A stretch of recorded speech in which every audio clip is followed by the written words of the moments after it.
या सगळ्याविषयी बोलण्याकरता काँग्रेसचे अतुल लोंढे आपल्या सोबत जोडले गेलेले आहेत।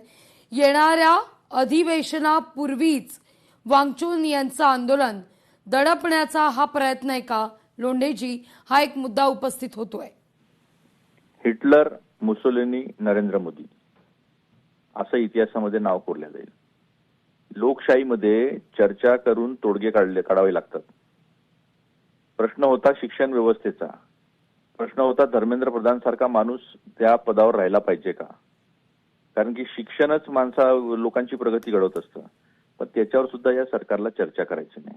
याचं कारण जाणता तुम्ही, निवडणूक आयोगाला हाताशी घेऊन आपल्याला निवडणुका जिंकता येतात, त्यामुळे लोकांची गरज राहिली नाहीये। त्यामुळे लोकांच्या भावना, लोकांच्या समस्या, आत्महत्या, आता मी आज पेपर वाचतोय, 3 मुलींनी आत्महत्या केलेल्या आहे, 2 मुली 1 मुलगा। या 3 आत्महत्यांचा जबाबदार कोण? म्हणजे याची दखलच घ्यायची नाही का? कुठल्याच पद्धतीने कोणत्याच गोष्टीची दखल घ्यायची नाही।